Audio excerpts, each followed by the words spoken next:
plus experiments. I don't even know how much experiments we did. I work in the back end. This is more of a front end thing. But every experiment you can consider also a mini rollout. Site changes for the users, things change. And this is a regular day at Booking.com. We do this all day, every day. It's not an exception to the rule. So a bit about our organization and structure. We work in small teams, 4 to 6 people.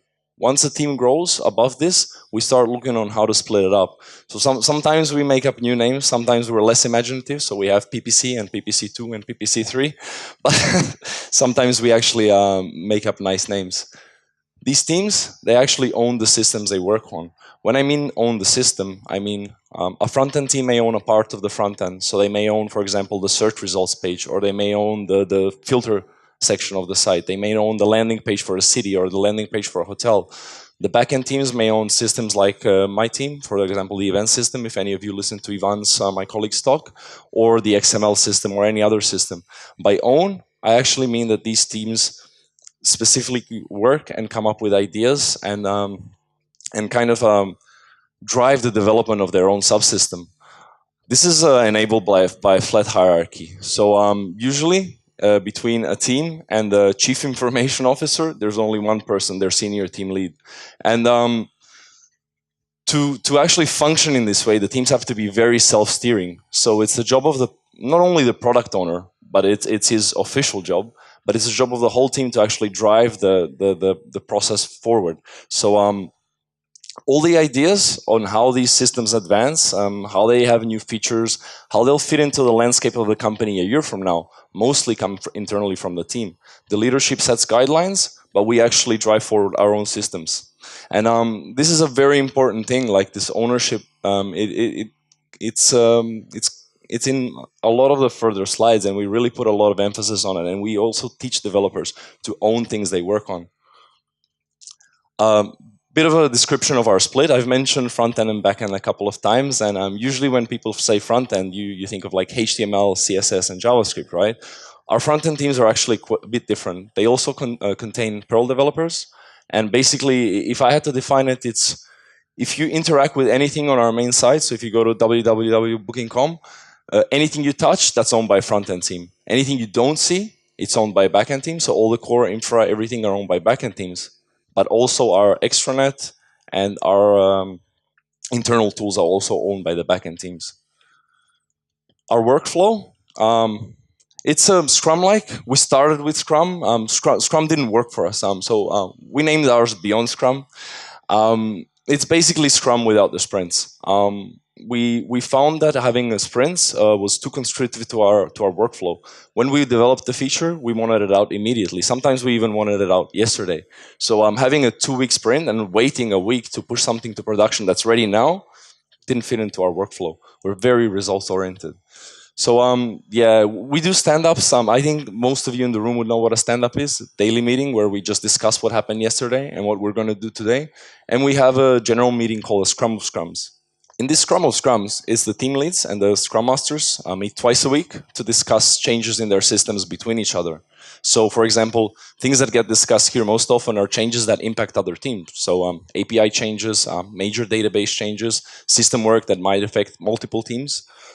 This is about it. I'm a team lead, and this is about all the meetings I have. Sometimes we have something extra, but more or less, that's it. We don't do much overhead. We try to keep the bureaucracy down, and we trust. One of the other cornerstones of our model is the small steps principle. So we're a big company, but we mostly act like a startup in these things. So we go from a minimum viable product. As soon as something is done, as soon as it can kind of work, we'll push it to production and see how it does. If it fails, it fails. We've invested the least possible time to see if something will start or fail. Same thing is done for experiments. We always go for the minimum viable product, and then if it works, if we see that it has some merit, then we continue developing it. The progress and the priorities are constantly tracked by the product owner and the team lead. This is on a daily basis. In some teams, we actually do have sprints in some teams where it makes sense. For example, the mobile application teams, what they will do is they'll have a 2-week sprint because that's the release cycle of the application. That's the release cycle we push to the store. They cannot afford to push changes every day. They cannot afford to make a mistake because their next rollout is not as easy as just deploying to some servers. It needs to go through the approval process. It needs to go to the store. It needs to get deployed. So there's a big difference between those teams and, for example, the team I work in. Our backlog is very fluid. It can change from day to day, and sometimes something can come in today that will take five of our days for the next 5 days, and everything we had on the backlog then has to stop and wait until we figure out how to fix the current burning issues. The code base is shared. This is another important thing, for better or for worse. So most of our code comes from the same shared code base. This has some positive and some negative sides. If I had to list a negative side definitely would be the size of our repo. I think our main repo, when you pull it down, is about 2 gigabytes, which just kills me every time I have to do it. But on the plus side, our deploy processes are made way simpler. We don't have to think about interdependencies of different repositories and different libraries and which version requires which one. We just push the whole shared code base and it gets to the server, and usually that's just about enough. And another thing, and I know some of you guys are from the QA kind of world, and there's a whole QA track, but we have no formal QA step, at least before production. We actually have a couple of testing teams. So we have 2 testing teams for the main site, and I think we have 1 for the mobile applications. And the mobile applications are the only thing that gets tested before production, formally. As far as the site, the developers will test, we will work on it, and I'll describe this a bit later. We'll push it to production, and these teams will actually check the quality of the site post-fact. We have 2 teams that click on the site all day, every day, trying to find the things that we messed up. But we don't delay our progress because of this. We don't weed out every single bug until we're sure we're going to push something out. We just push it, and sometimes you hear that our users are actually our testers. And I put this last, but this is very, very important. Failure is okay. Like, if you develop with these kind of principles, you're going to fail. You're going to fail almost on a daily basis. Failing is okay. We teach our developers that failing is okay. On all the basic trainings and everything, you're taught that failing is just fine. Working at this speed means you're going to fail. We mitigate this a lot by trying to keep high levels of craftsmanship. I'm trying to teach developers to own things so that they feel responsible for the things they push to production. We have the fact that we teach the new developers this is very important. If we didn't manage to teach the new developers that failing is okay, we would add another block to the speed that we're trying to achieve. Now that they will have a fear of failure. So yeah, we do test a bit. Developers test, and for this we have an environment called DQS. Now, nobody in the company actually knows what DQS stands for.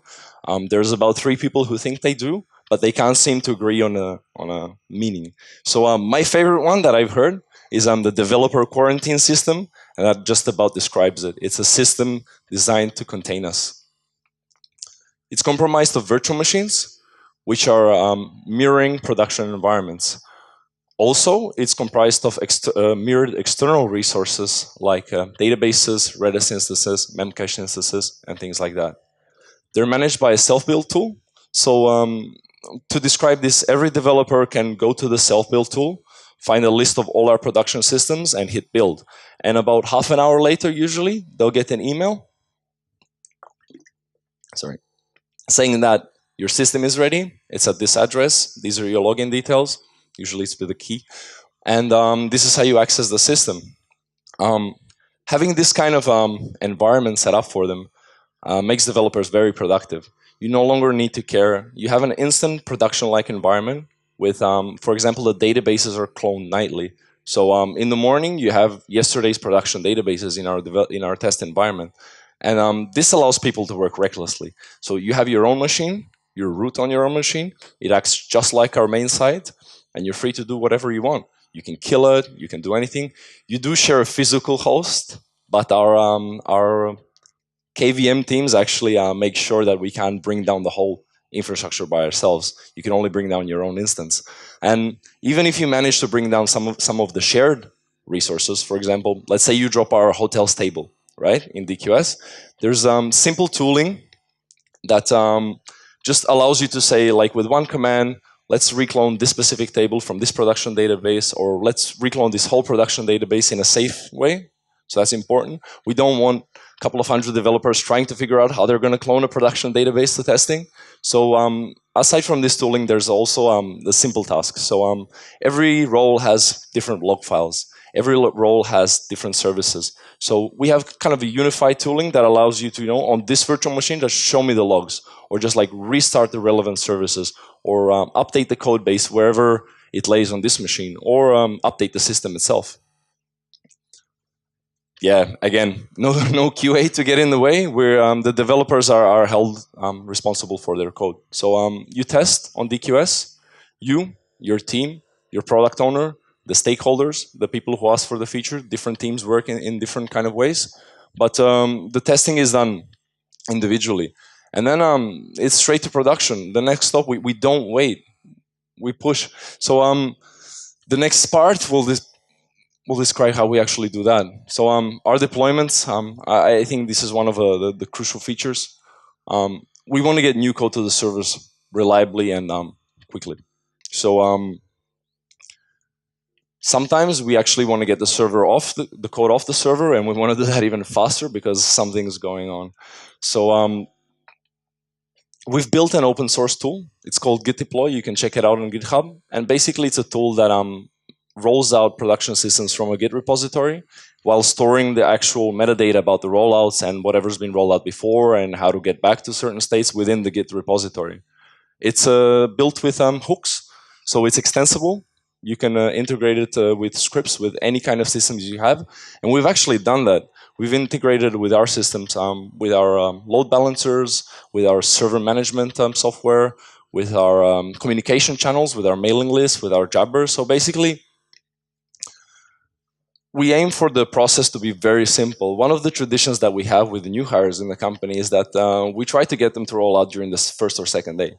So first day is usually for setup of your computer, but second day is like, let's go, let's roll out something. On my second day, I was rolling out our extranet, and people were like, it's okay, dude, it's an internal system. And I was like, yeah, but we have 250,000 hotels. Like, I was working on much lower stuff before that, even for customer facing. So, but it's it makes people feel confident. It makes people feel that they can make the change. It makes people hit the ground running. And to actually achieve this, your deploy process has to be simple. It has to be well documented, and it has to be really tightly woven into your workflow. So this is what we try to achieve. It has to also be flexible. So even if you're well documented, if you have steps, if everything's set, we all know that the world's not a perfect place. Something will happen. Our tooling needs to allow us to deploy, even if we want to, we can say, like, deploy this specific thing on these 3 servers because we really need to do that now to stop something from happening. So we, like, with all the simplicity and the one command kind of deploys, we still aim for the tools to be as flexible as possible. And well, this kind of got messed up, but I was going to describe how our typical deploy of a web server goes. So we have deploys of different kind of servers. So web or cron or messaging engine or any of our other systems. Mostly I'm going to describe the web server one. So you would start by going to the staging server and issuing a git deploy start. What that would do is pull the source code, restart the services, and now you have a staging server running from production databases with the new code. So this is where we do test. We test on staging. The developer that's responsible for the code will go on the staging and test. Most of these environments have a predefined list of things we go through. This is the basic functionality of this system. When you're rolling out, these things just have to work. Like the main page of the site, or the search, or the book button, or in the extranet, the list of reservations for the hotels. These things have to work. These tests aren't that complex. They take maybe about 5 minutes per roll, something like that. And like after these 5 minutes, you've tested the basic functionality, you've tested your changes, but now here's the problem. You've actually rolled out every single change from the last deploy. You're not only deploying your commit, you're deploying hundreds, and we do hundreds of commits per day. So you're rolling out like 300 commits, and now you're responsible. It's your responsibility that this rollout goes well. even though you're not expected to fix all problems because you can't, because you didn't make them, you're still responsible to make the the deploy go well. So once you push, if there's any sign of problems, then you have to inform people. You have to find who can fix the problem. You have to actually hand the problem off to someone and have that someone say like, yep, that's my problem now. It's okay. It's my responsibility. It's my code. You're good. Right? Until that point, you own the problem. It's your deploy. You own it. And this is what I say, ownership. We really like to own things. The testing, we also employ a many eyes principle. So we have a Jabber channel where the deploys are tracked, and most of the company hangs out on there. And when a server is being pushed, especially one of our major ones, like the web application, the one that drives our main site, you'll have like tens of people just looking at the site saying, all right, it looks fine, or my part of the site looks fine, you're cool to go. And this is not dictated. This just happens naturally. So it also helps, like if you were always the only person responsible for a rollout, we'd have much more trouble. But this way, the people who are, for example, the person who works on the search results page will just instinctively, when he sees a rollout, just like do a search saying, okay, it looks good. So this is very important. The next step, the testing step may or also may not include driving live traffic to the site, to the staging server. So you can choose with a relatively simple command. You can say, okay, let's throw the staging server into the load balancer to see how it behaves with live traffic. For some things, this is necessary. If you fear that your change may not work well under load, it's not good to test it by yourself by clicking on the staging server, right? You have to put the full load on the server to actually see what's going to happen. Once we decide that the code is good, we sync. The syncing part is different between different systems. So I'm going to stick to my web server example. So with the web servers, we have a couple of hundred of them per data center.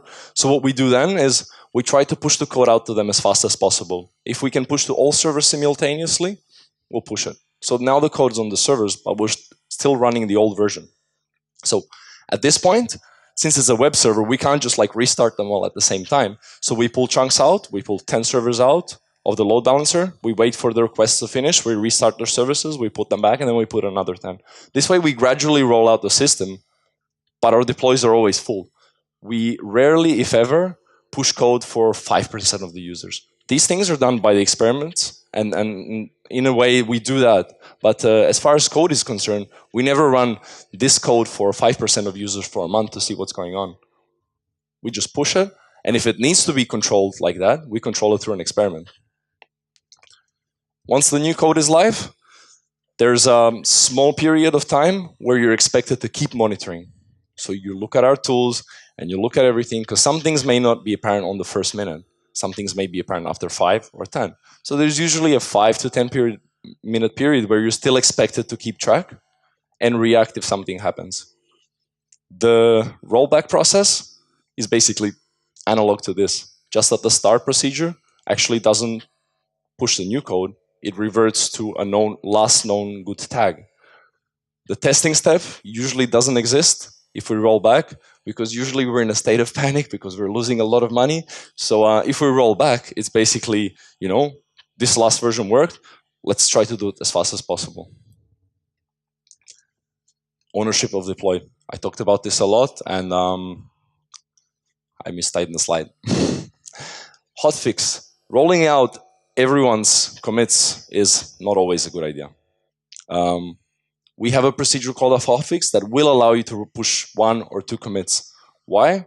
If we have an outage and we have a patch that will fix it, we don't really want to roll out 300 other commits with it. If we're rolling out something at 2 a.m. because you were called in, you don't want to roll out the whole site and everything. So in these cases, you can actually push a single commit. But using this technique in a normal workflow is discouraged and frowned upon. Incident handling. So yeah, we do get some incidents. It happens. In case of smaller incidents, they're handled by the teams. So every team will handle their own incidents in their own special way. We value transparency in this. So I'm sending out an email describing what happened. It's not a blame game. It's just transparency. We want to learn from our mistakes. So usually these kind of documents will have the timeline of the outage. If we know the root causes, it will have the root causes. And if we know how to fix them, we'll write down what we're going to do to fix them. As far as major outages go, say if we have a site outage, we have defined procedures. So one person will own the incident.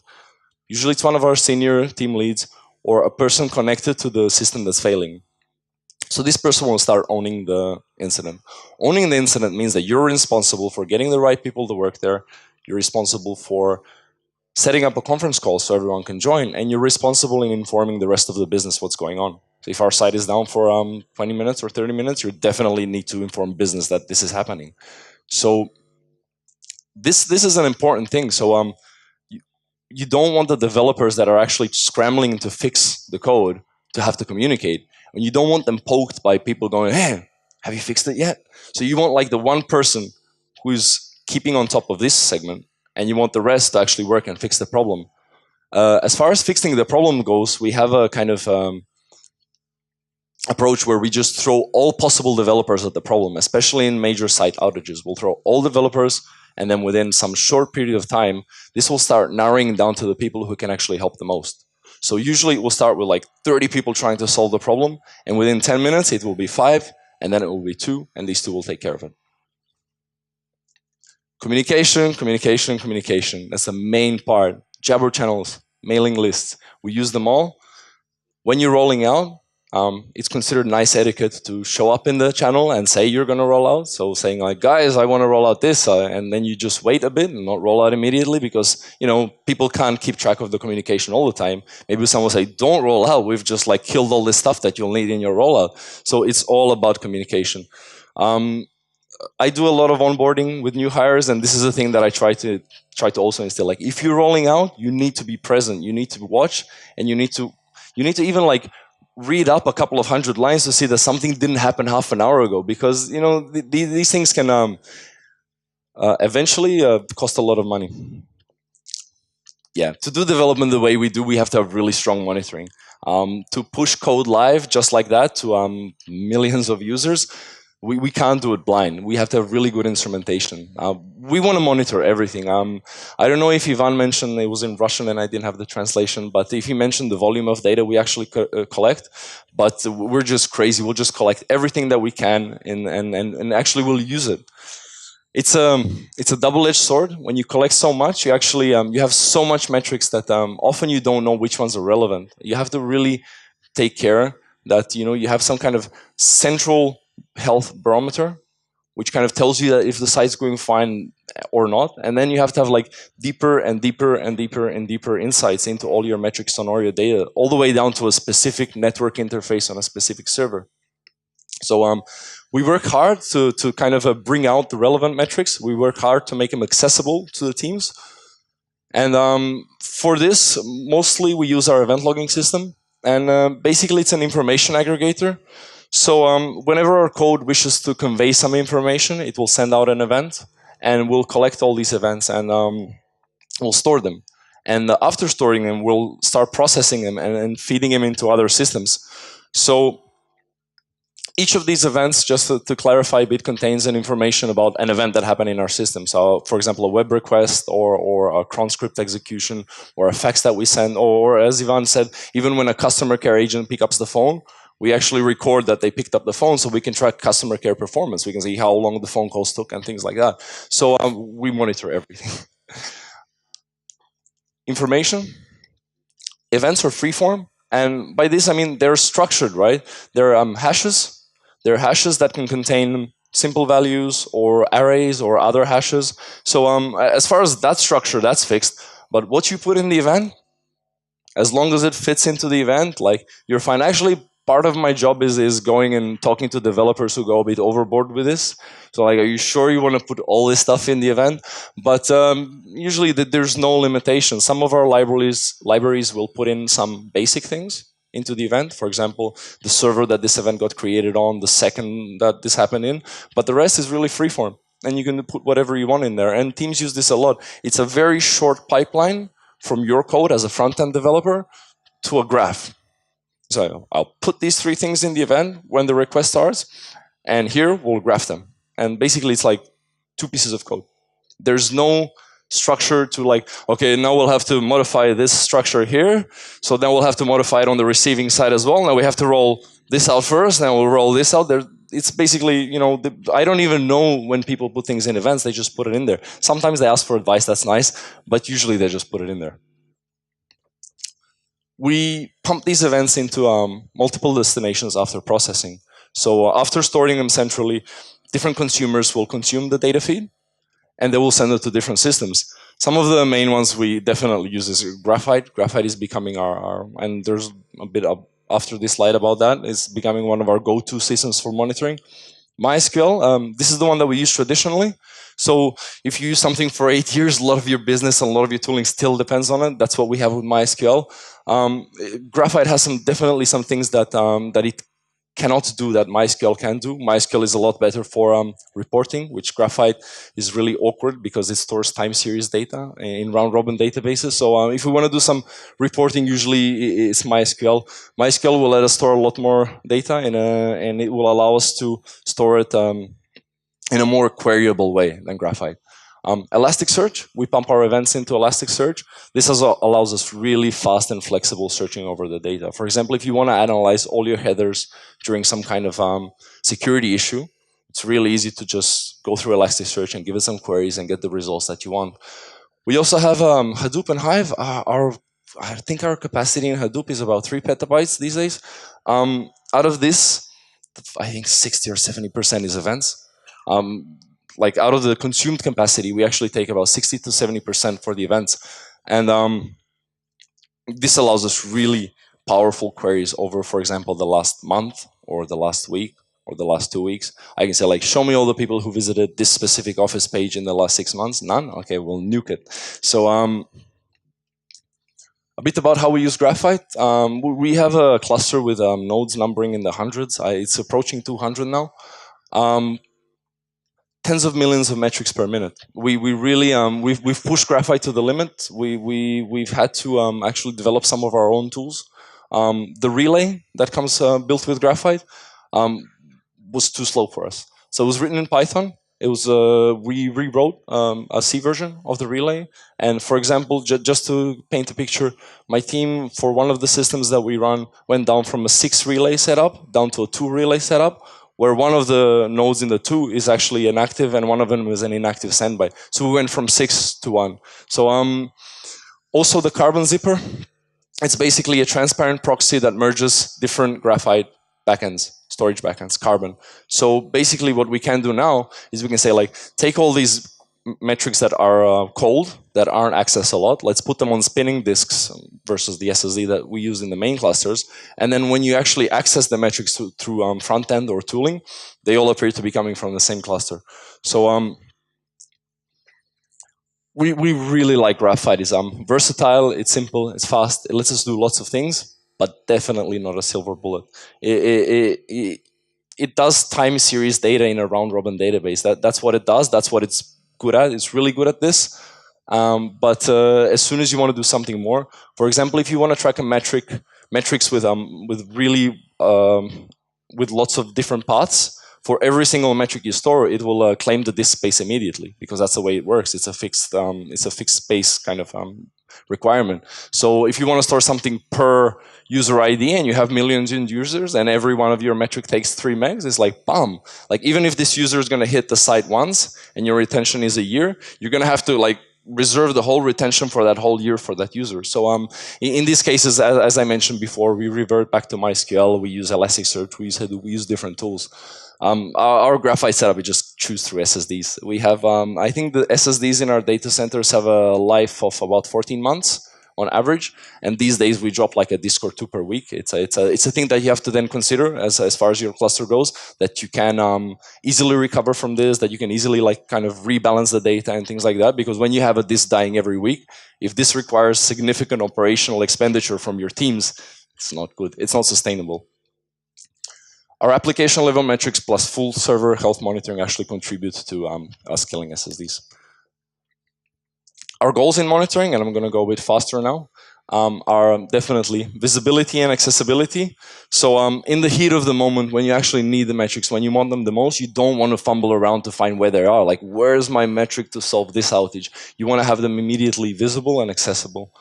We want flexibility. So it's a different thing. Like live health monitoring, reporting, or exploration. They're three different beasts. That's why we use such a variety of systems. Some of our systems will allow us to do really nice and fast and easy live health monitoring. Some of our systems will let us do long-running queries. Some of our systems, like Hadoop, will let us do capacity planning. So flexibility is paramount. Robustness and isolation. Out of all your systems, you want your monitoring to stay up. When everything else goes down, you want your monitoring to stay up. And one of the ways to achieve it, other than good code, is actually isolation. So an example of this would be storing your metrics in the same database where your actual app data lives. So you overload your database, and now you have an outage, and you look at your monitoring, and you're like, yeah, that's down as well. So it's a stupid example, but it's really, really simple to accidentally tightly couple monitoring with other parts of your system. We've discovered this many times, right? So isolation is definitely one of the things to think about. And also correctness and trust. You want your metrics to be correct, and this will lead to trust. This will lead to people trusting the metrics, not second guessing the metrics. And actually, if they're not correct, you may have the problem of actually sending the people in the wrong direction during an outage, or even like with data exploration or on the in the day-to-day work. As far as correctness goes, we find that even if you find that you've been doing something incorrect, and even if you find if you're doing it for a long time, it's okay to say, all right, we've been tracking this wrong for the last 6 months. I'm sorry, but from today on, it's good. So I think it's all about trust and transparency in these kind of things.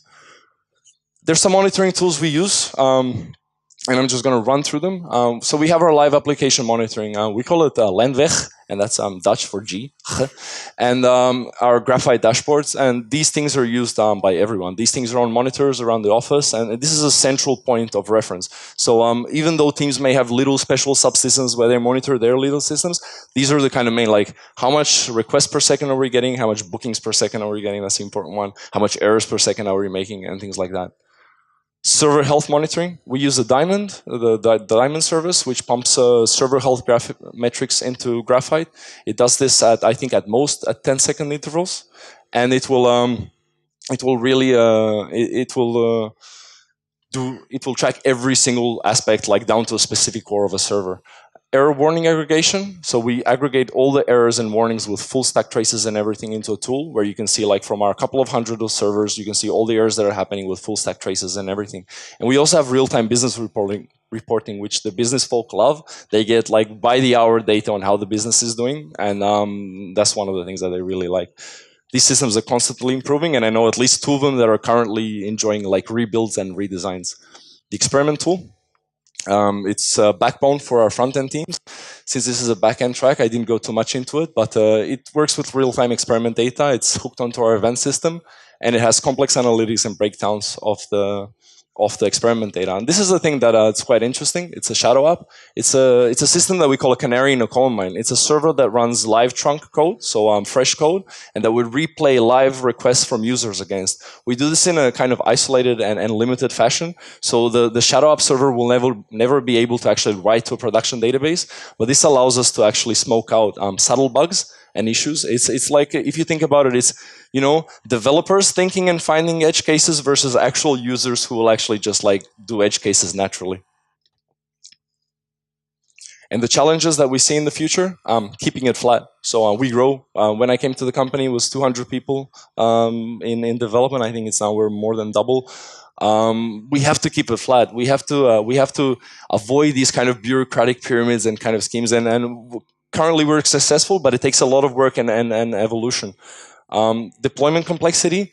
At the beginning, it was really simple to deploy. These days, you have to coordinate with a lot more people. And this is also a process that we build new tools to kind of facilitate faster and simpler deploys.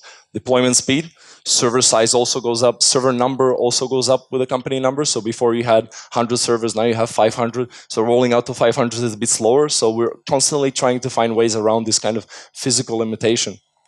And also, I put controlling, but we try to guide the constant creation of new data and monitoring systems. So, like, although all these teams, we facilitate for them to make their own monitoring tools. We try to make it as easy as possible for you to put in some metrics and to be able to see them. But we don't want people repeating the same thing over and over again. We don't want 3 teams building exactly the same monitoring system. So we try to kind of guide them and coordinate them in that fashion. And scaling our event logging system is a very big challenge. And scaling our Graphite system is also becoming quite a big challenge. that's about it for me. Thank you very much for your attention. Thank you for your speech. My name is Sergey. Let's say you...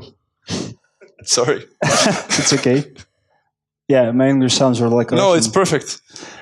Let's say you roll out something to production and everything fine, looks fine. And in a few hours, you just discovered that something wrong. Okay. And there is two ways to make a hot fix or to roll back. Okay.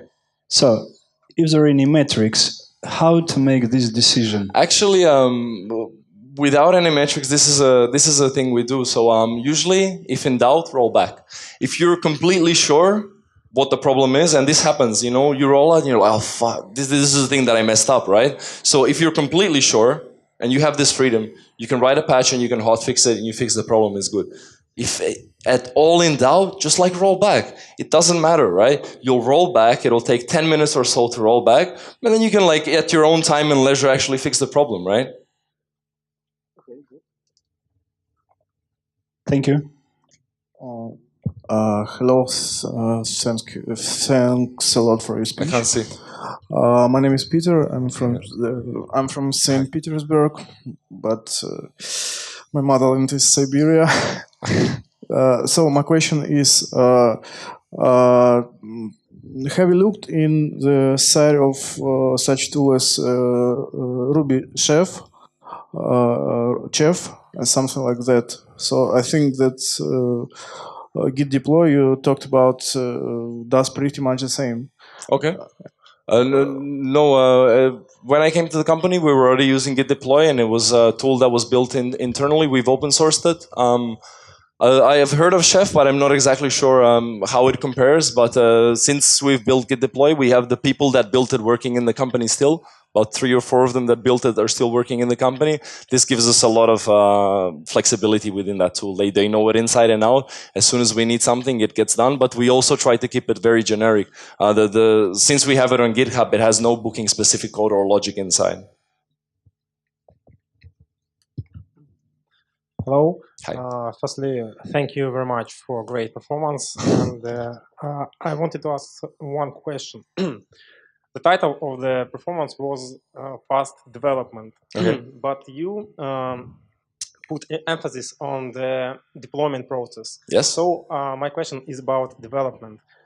You know that I don't believe you that all the features are completed in one day. No, they're not. A lot of features take a lot longer. Yes, indeed. From you. So how do you deal with the situation when your top management, which actually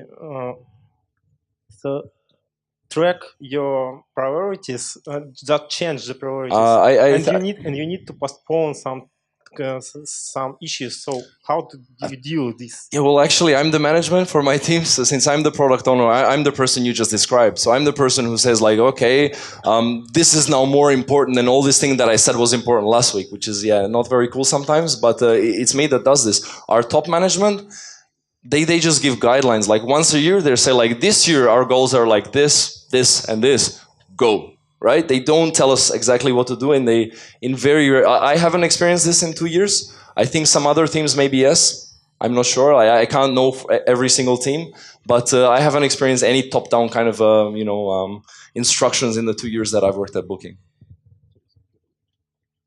Последний вопрос, друзья. Vedran, thanks for your speech. My name is Stepan. You said 2 things. First of all, you said that communication is the main part of your process, that every time when you roll out, you have a lot of messages in your mail lists and your jobbers and so on. But just imagine I sit down, write some code, and 3 teams roll out it in a short time, in 10 minutes. And every team write a message for me, Stepan, I roll out it. I suppose I just ignore all these messages, completely ignore. Okay. Okay. If you were in my team and you ignored these messages, I would sit you down and ask you why you ignored them, and I would ask you like what was your purpose in ignoring them. So as in like the challenges that I mentioned, and then this is a really good question. The challenges that I mentioned, definitely deployment complexity. We have more and more interacting systems every day, and for example, if someone's rolling out one system, there's a couple of systems that you can't roll out at the same time. For example, if someone's rolling out the monitoring graphs, you can't roll out anything else until that's done. Because if you roll out our main side and I fail at my monitoring rollout, you're blind. You don't know if you're doing good or bad or anything. We do have some redundant systems, right? So we're not exactly blind immediately, but we still we don't want to fall back to the redundant systems by default. Thanks. Дорогие друзья, Ведран Микулич.